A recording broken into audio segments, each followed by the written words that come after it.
I used to think the people that were going to succeed were the people that were the most confident, the most competent, and the most dialed in. And while those are obviously super important for success, my tune has changed over the years. I've got a bunch of new books lately. I'm reading The Art of Winning by Bill Belichick. And he talks about a quadrant that he uses for people he believes in. And I have my own unique flavor. Next Level Nation, today for episode number 2187. Very honestly, I haven't even named the episode yet. So, Alan came to me today. You really have it together, sir. I do have it together. It's mayhem the hostess in the best way. Mostess. It's mayhem in the best way right now. Alan came to me and said, hey, I'm reading a book. And there is this quadrant, x-axis, y-axis. If you know, you know. We got some comments going on in one of our WhatsApp groups about the x and y axis. Shout out to the pod pack. And Carla. Shout out to Carla. Was it in there or was it in the Next Level Fitness Accountability group? Oh. I'm not sure which one it was in. I know Carla's in group coaching, so that's what, I don't know. Yeah. I think it might have been the fitness group. I don't know. But we're going to talk about the X and Y axis, but whatever. Alan said there's two traits that I have realized that are the people that work the best with me, and I think the people that are statistically going to be the most successful. You wanted to talk about it. I'm going to give you the floor. The floor is yours. All right, so the two traits right out of the gate are coachability and work ethic. I believe that every human being should, I'm kidding. I believe that I'm in a good mood. Every human being should find they're absolutely people and they're absolutely not people. We did group coaching yesterday. And it was a business connection session, which is one of the in-between sessions. If you're a podcaster, reach out because our group 20 is starting in October. But on the session, it was a brainstorm of all things business fundamentals.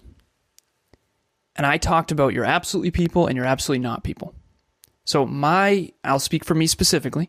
My absolutely people are people with high humility, that are coachable, that have high work ethic. What I have come to understand is that if you have low work ethic, we will not get along. I think that everybody would do well to understand the people they do and don't naturally get along with. So I had a person in the past I'm thinking of, I'll keep it anonymous, who I think is lazy as fuck, straight up. Super lazy. And we didn't get along very well. And I now realize why. She always wanted to hang out and she never wanted to work. And I remember thinking, like, don't you want a career? Like, isn't there goals that you need to fucking, like, life is more than just hanging out. Again, to me, right? This is what life means to me. So the point of this is Kevin and I had a conversation behind the scenes. This book, The Art of Winning, talks about a quadrant. Bill Belichick is a NFL football coach, second most wins in NFL history of any coach. And in this book, despite the fact that I'm not necessarily a huge fan of Bill, the book is fire. And it's very hard for me to separate those two, but it is what it is. He talks about a quadrant that he learned at a coaching clinic way back. These coaching clinics sound fucking awesome to me, honestly.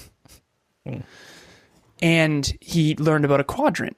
And the y-axis was attitude, having a positive attitude, and the x-axis was productivity. And he said, I've had players that have a positive attitude, but they're not very productive. And those are a no. But I've also had players that are super productive and very talented, but they have a bad attitude, so fuck them. He didn't say that in the book, but he said, like, they're off the bus. And if you have a good attitude and you're super productive, that is a powerful combo. So I said, you know what? I was on my Remarkable and I was taking notes and I was thinking, okay, who are my people? Who are my people?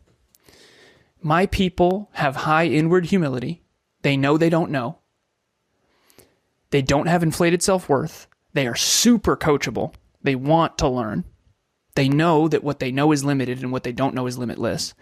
And they have work ethic. You fall into that category. Because I wonder to myself, how in the hell do you and I work so well together after 8 years? I mean, I have really been hard on you at times.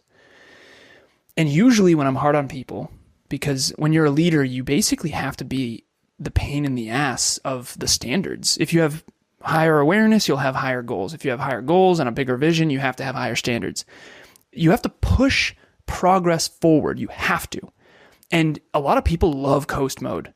They love coast mode. Complacency, coasting, hanging out, enjoying the holidays. Like, listen, fuck that. That ain't me.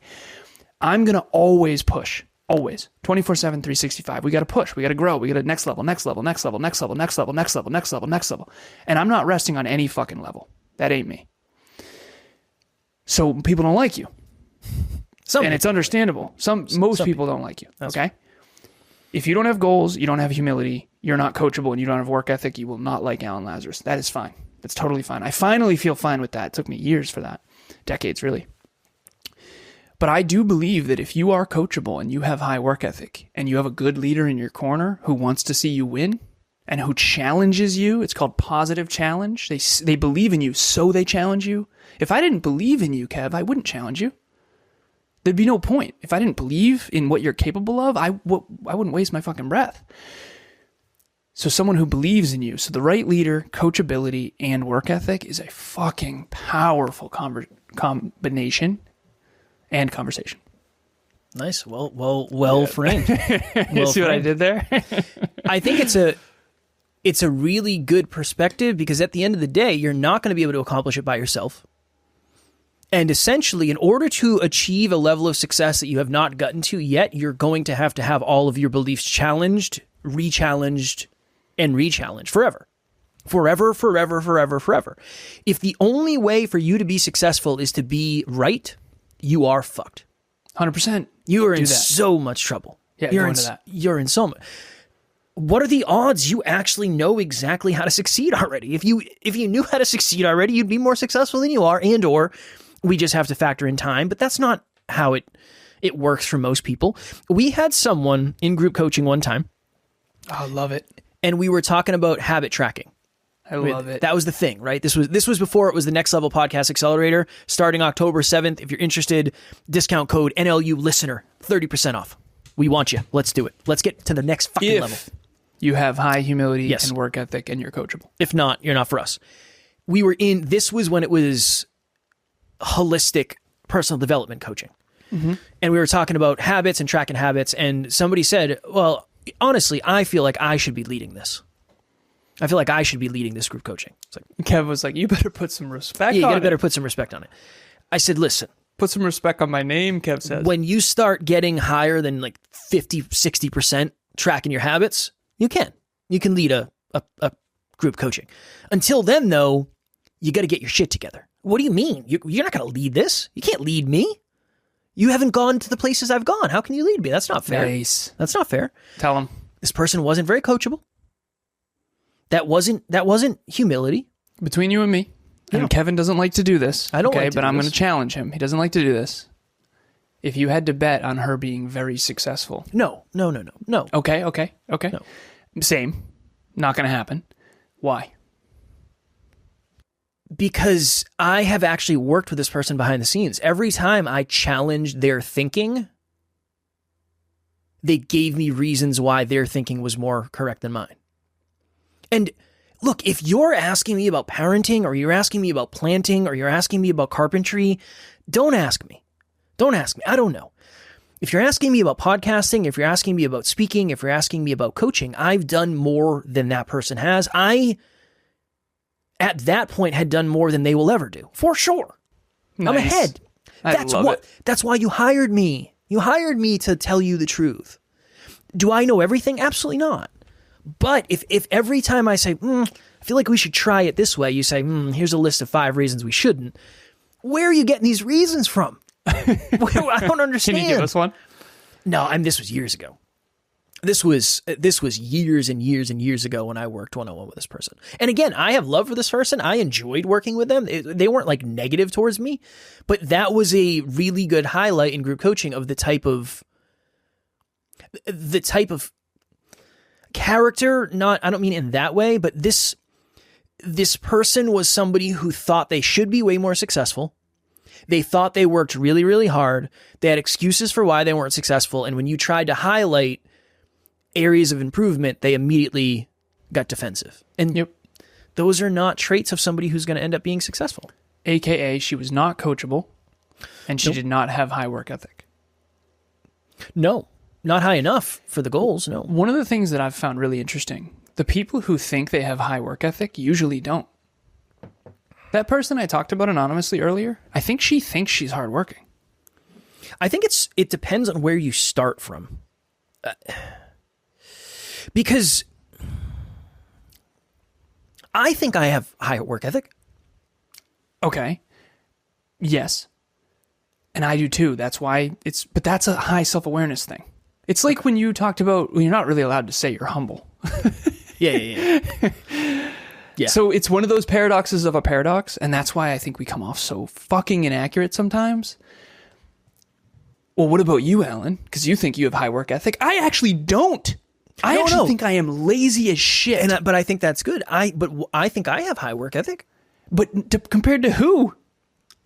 I think you are lazy as it gets sometimes. Compared to you? Well, fuck, man. What are we doing here? At the end of the day, it depends on where you're comparing to. Matters. Yes, of course. And I do think statistically you have high work ethic. I do. You are coachable and have high work ethic. That's true. Statistically. But there's something here where you have to own that you're lazy in order to get better. Like if you don't... Okay, you have to admit, the first step to progress is admitting where you suck. I agree. So the first step to progress is admitting the truth. Okay, I'm a little lazy. Can't I have high work ethic, just not as high as it needs to be? That's how I think. Statistically. Yeah. I think that's the truth is the delta is too big. Well, then which one are you leading with? What do you mean? Shouldn't you say, my work ethic's not as high as it needs to be? No. I don't think so. Because then people think that you think... When I say I'm lazy, no one actually thinks that. I don't know. Maybe. I'm lazy compared to what I need to be. But if you don't say that, I don't know if people know. And when people say it, I say I am extremely dialed in, extremely consistent. I work my face off, and I do not deserve to be any more successful than I am because I haven't worked hard enough to get there yet. That you say it's the syntax that's different with you and me. I think it is with everything, right? Yeah, of course. That's so micro to macro, macro to micro. Okay, because we have 1:34. We're going to have to do a part 2 for sure. Humility, work ethic, coachability, they are all the same. I can give you a system of success. I can give you the roadmap. I can reverse engineer the goals and dreams. I can help you understand the time perspective and the approach and the strategy. But if you don't work, there's nothing I can do for you. Yeah. There's nothing I can do. There's nothing anybody can do for you. There's nothing anybody can do for you. Really? Yeah. Imagine if you went to your coach, the fitness coach that you had, and you were like, okay, I want to win a fitness competition. And he's like, okay, I think you could probably do it. But I don't really want to work, though. He would be like, take a fucking hike. That's... Everyone, if nothing else comes of this episode, self-assess. I love this book. He's talking about how they're always self-assessing. The Patriots were one of the most successful franchises in NFL history. These are the people that are the best in the world at what they do. I love that. It didn't fall out of the sky. They are always self-assessing, going, where am I lazy?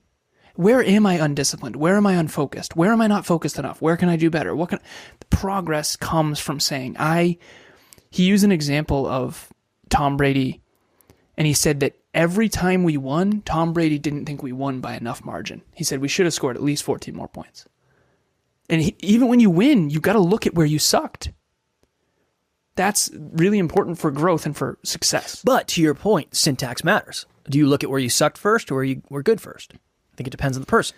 It does depend on the person. So you look at where you were good first and then where to improve. I look at where I suck first and then where I was good. Yeah. You have to do part 2. Yeah, for sure. You have to do part 2. I like it. You dig it? All right. Cool. All right. Next Level Nation, if you're a podcaster who is trying to get to the next level and you want to actually know how to do it, not fake stuff, none of the stuff that you see as ads on social media. Next Level Podcast Accelerator starts on October 7th with the discount code NLU listener. It ends up being $24 per call. There's 12 calls. I cannot imagine a more valuable program for a more affordable price. We'll have the link in the show notes. Would love to have you if to the point we've talked about today, you're our type of people and we're your type of people. That's obviously important. So you are telling me that you can't give me a top 10 show in 3 months? No. Unless you have like 1 million followers, and I can for sure. For that reason, I'm going to have to be out then. Well, fuck off. Somebody more aligned. I'm sure somebody more aligned will fit in, You know it. It's not real. For anyone in book club, shout out to you. We are reading Annie Duke's Thinking in Bets. Bet on yourself. Every decision you make is a bet on your future. Her words, not mine. I agree with them wholeheartedly. We probably will read The Art of Winning in book club. We'll see. But book club is a place where you will get better. And it's free. Join us. The link to register will be in the show notes. Always, as always, we love you. We appreciate you. Grateful for each and every one of you. And if you are what we talked about today, maybe some of those attributes, and you're super, super focused on getting to the next level, make sure you tune in tomorrow because we will be here every single day to help you get there. Keep reaching for your full potential. Next Level Nation.